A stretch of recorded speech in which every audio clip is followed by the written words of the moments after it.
नमस्ते दोस्तों, मैं हूँ दीप्ति। आप सबका अपने इस YouTube चैनल में बहुत बहुत स्वागत है। प्रस्तुत है मुंशी प्रेमचंद जी की लिखित कहानी ईश्वरीय न्याय का तीसरा और अंतिम भाग। दोस्तों, अगर आपको ये कहानी अच्छी लगी तो आप इस चैनल को सब्सक्राइब करना ना भूलें।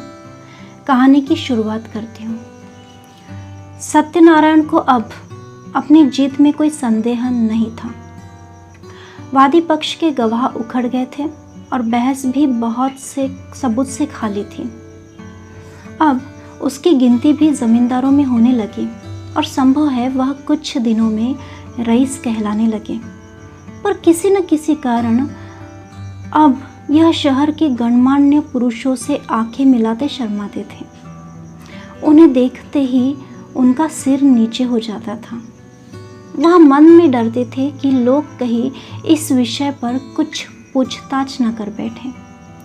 वह बाजार में निकलते तो दुकानदारों में कुछ कानाफूसी होने लगती और लोग उन्हें तिरछी दृष्टि से देखने लगते।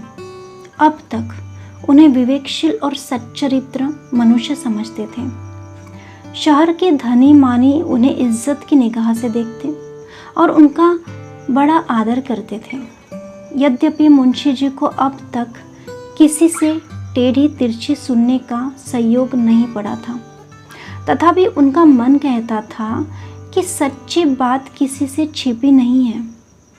चाहे अदालत से उनकी जीत हो जाए, पर उनकी साख अब रह जाती है। अब उन्हें लोग स्वार्थी, कपटी और दगाबाज समझेंगे। दूसरों की बात तो अब अलग रही। स्वयं उनके घर वाले उनकी उपेक्षा करते थे। बूढ़ी माता ने 3 दिन से मुंह में पानी तक नहीं डाला था। स्त्री बार बार हाथ जोड़कर कहती थी कि अपने बालकों पर दया करो, बुरे काम का फल अच्छा नहीं होता। तो पहले मुझे को विष खिला दो। जिस दिन फैसला सुनाया जाने वाला था, प्रातःकाल एक कुंजाड़िन तरकारियाँ लेकर आई और मुंशी आइन से बोली, बहू जी, हमने बाजार में एक बात सुनी है। बुरा न मानो तो कहो।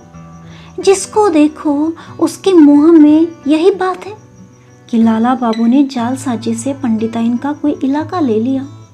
हमें तो इस बात पर यकीन नहीं आता। लाला बाबू ने न संभाला होता तो अब तक पंडिताइन का कहीं पता ही नहीं लगता। एक अंगुल जमीन न बचती।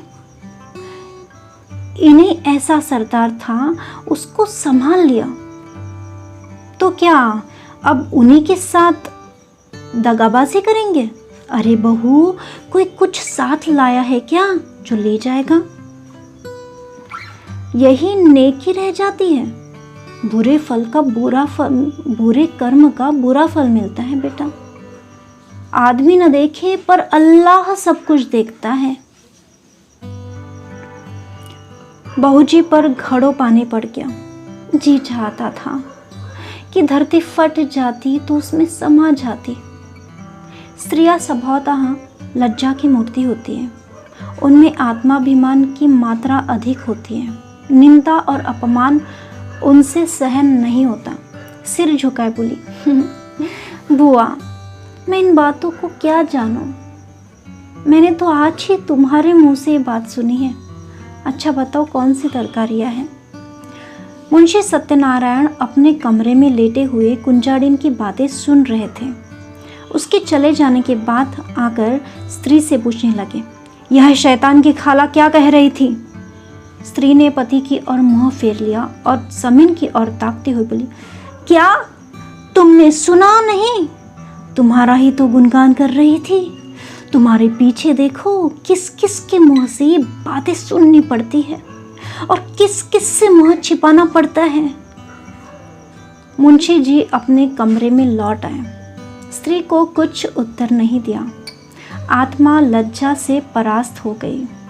जो मनुष्य सदैव सर्वसम्मानित रहता हो, जो सदा आत्माभिमान से सिर उठाकर चलता रहा हो, जिसकी स्वीकृति पर सारे शहर में चर्चा होती रही हो, वह कभी सर्वथा लज्जा शून्य नहीं हो सकता। लज्जा कुपथ की सबसे बड़ी शत्रु है।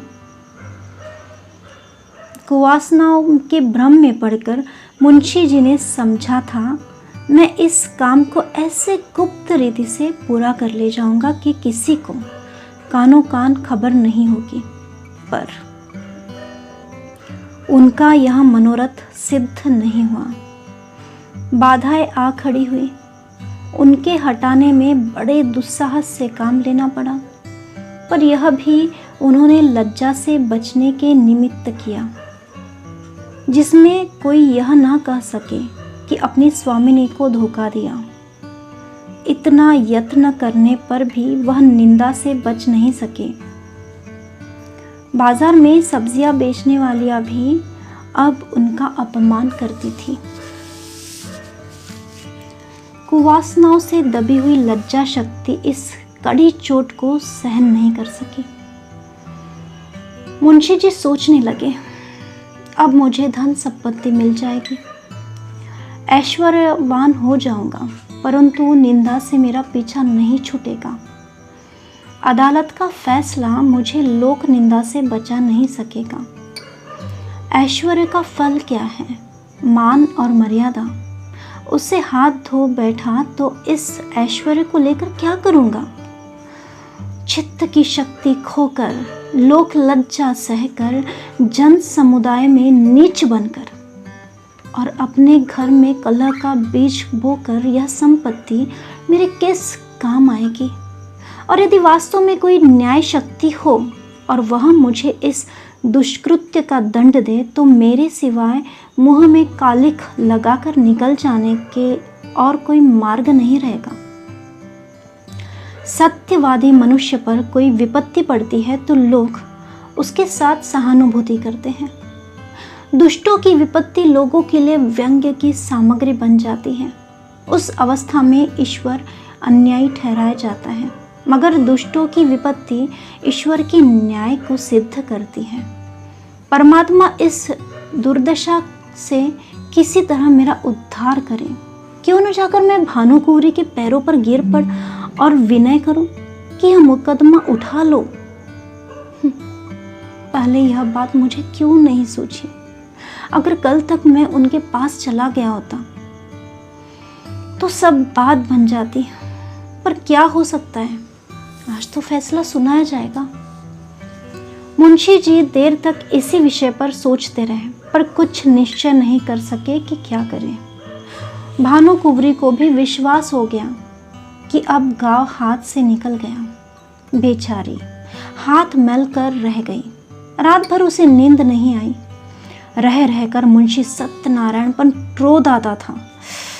पापी ढोल बजाकर मेरा 30,000 का माल लिए जाता है और मैं कुछ नहीं कर सकती।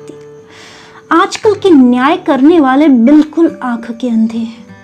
जिस बात को सारी दुनिया जानती है उसमें भी उनकी दृष्टि पहुंचती, बस दूसरों की आंख से देखते हैं। कोरे कागजों के गुलाम है। न्याय वह है कि दूध का दूध और पानी का पानी कर दे, यह नहीं कि खुद ही कागजों के धोखे में आ जाए, खुद ही पाखंडियों के जाल में फंस जाए। इसी से तो मैं छली। कपटी दगाबाज दुरात्माओं का साहस बढ़ गया है। खैर, गांव जाता है तो जाए, लेकिन सत्यनारायण तुम तो शहर में कहीं मुंह दिखाने के लायक नहीं रहोगे। इस ख्याल से भानुकुँवरी को कुछ शांति हुई। अपने शत्रु की हानि मनुष्य को अपने लाभ से भी अधिक प्रिय होती है। मानव स्वभाव ही कुछ ऐसा है। तुम हमारा एक गांव ले गए, नारायण चाहेंगे तो तुम भी इससे सुख नहीं पाओगे। तुम अपने आप नरक की आग में जलोगे। तुम्हारे घर में कोई दिया जलाने वाला नहीं रहेगा। फैसले का दिन आ गया।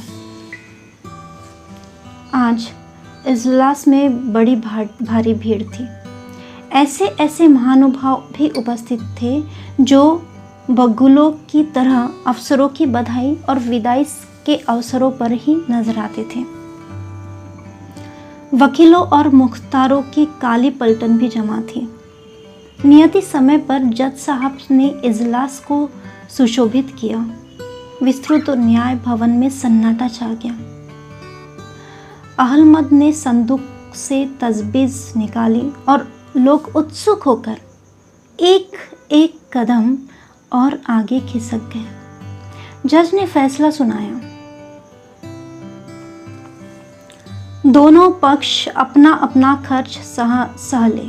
यद्यपि फैसला लोगों के अनुमान के बाहर ही था, तथापि जज के मुंह से सुनकर लोगों में हलचल सी पड़ गई।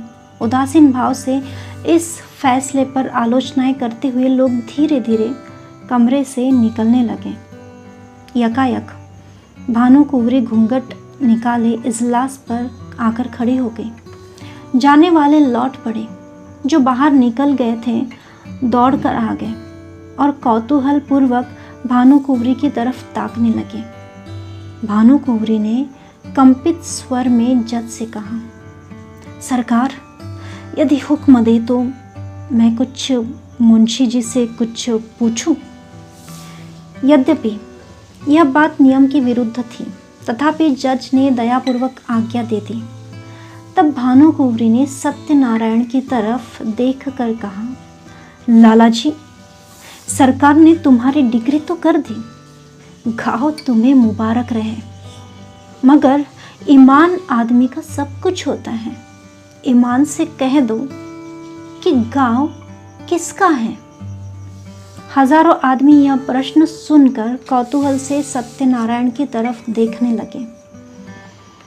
मुंशी जी विचार सागर में डूब गए। हृदय क्षेत्र में संकल्प और विकल्प में घोर संग्राम होने लगा।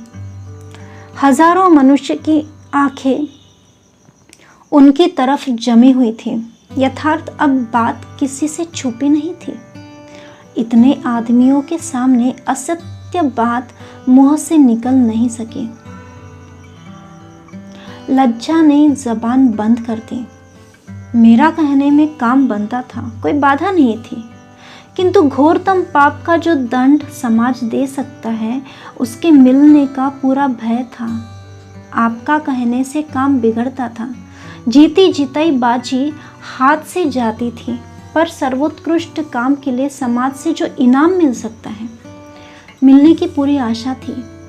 आशा ने भय को जीत लिया। उन्हें ऐसा प्रतीक हुआ जैसे ईश्वर ने मुझे अपना मुख उज्जवल करने का यह अंतिम अवसर दिया है। मैं अब भी मानव सम्मान का पात्र बन सकता हूँ, अब भी अपनी रक्षा कर सकता हूँ। उन्होंने आगे बढ़कर भानुकुँवरी को प्रणाम किया और कांपते हुए स्वर में बोले, यह गांव आपका है। हजारों मनुष्यों के मुंह से एक गगन स्पर्शी ध्वनि निकली, सत्य की जय हो, सत्य की जय हो। जज ने खड़े होकर कहा, यह कानून का न्याय नहीं है, यह ईश्वरीय न्याय है। इस कथा को कथा नहीं समझिए, यह एक सच्ची घटना है दोस्तों। मुंशी जी के इस नैतिक साहस पर लोग मुग्ध हो गए। मानवीय न्याय पर ईश्वरीय न्याय ने जो विलक्षण विजय पाई, उसकी चर्चा शहर भर में महीनों तक रही। भानुकुँवरी मुंशी जी के घर गई, उन्हें मना कर लाई, फिर अपना कारोबार उन्हें सौंप दिया और कुछ दिनों के उपरांत वह गांव उन्हीं के नाम कर दिया। मुंशी जी ने भी उसे अपने अधिकार में रखना उचित नहीं समझा, कृष्णार्पण कर दिया। अब इसकी आमदनी दिन दुखियों और विद्यार्थियों की सहायता में खर्च होती है। दोस्तों, कहानी यही समाप्त होती है। फिर मिलते हैं एक और नई कहानी के साथ। तब तक के लिए आज्ञा चाहती हूँ। धन्यवाद।